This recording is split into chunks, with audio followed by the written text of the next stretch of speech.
The beach has always been home for me.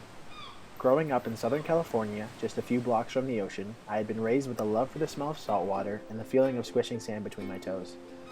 Our garage was lined with beach cruisers and surfboards, and if we weren't at home, then you knew where to find us. My father was born in the Pacific Islands, so I guess the love for the ocean was just in my blood. Even when I left San Diego for Dartmouth on the East Coast, coming home always meant coming back to warm weather and the view of the Pacific. So it wasn't a surprise at how excited I was when I first heard about the Biology Foreign Study program. Not only was it for ecology, but it took me out of the bitter cold winter term in Hanover to explore the tropics. Beginning in the tropical rainforests of Panama, our itinerary through Costa Rica and the Cayman Islands consisted of stops in cloud forests, mountain ranges, and most importantly, tropical beaches. I eagerly applied with fingers crossed for this opportunity to pursue a program that seemed designed for me. And when I got the news that I was accepted, I was ecstatic. The weeks before the trip were spent reviewing Spanish and getting scuba certified, but the day finally came when my parents drove me to the airport for my flight to Miami to meet up with the rest of the group. As I began to imagine the journey ahead of me, a new thought crossed my mind that I'd never considered. I knew absolutely no one on this trip. My excitement suddenly was replaced with anxiety. I was alone. I had come to Dartmouth to play football, and that time-constraining schedule had limited me to a small group of friends who were on the team. I hadn't put in any additional effort to branch out or socialize beyond what was required. And suddenly, I was going to be thrown into a group of Dartmouth students who likely knew each other well and had no idea what I was doing there. I was nervous. And I had seen the schedule of our program. There were no host families or days off or even much personal time. We would be working in groups every hour of every day on research projects and remote biological field stations.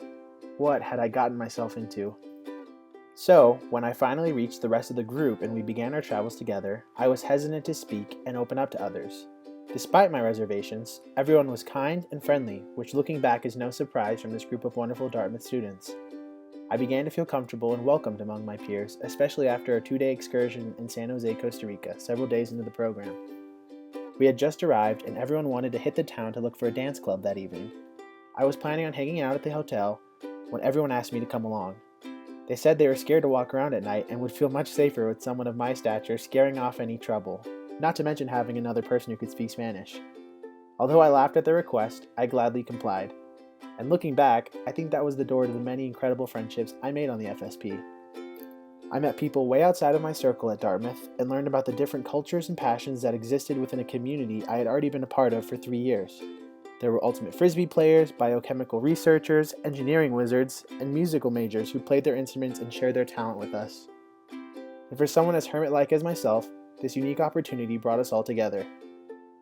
Not only did I learn about them, but they learned about me as well.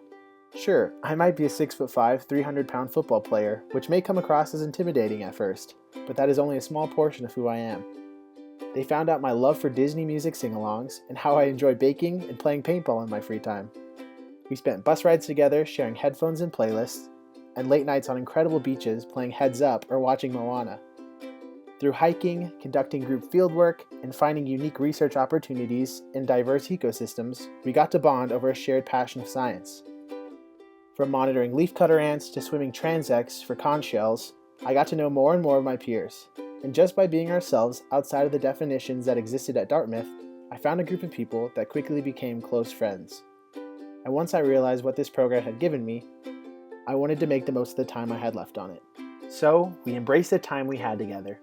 Whether it was karaoke night at the bar in Little Cayman or having swimming relays at the beach in El Campanario.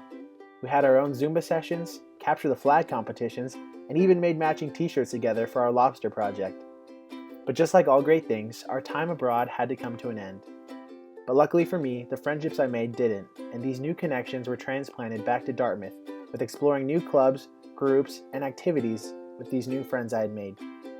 Reflecting on my time abroad, sure, I think about the beautiful places only undisturbed natural destinations on the earth can provide, but moreover, I think about the beautiful group of people it introduced me to.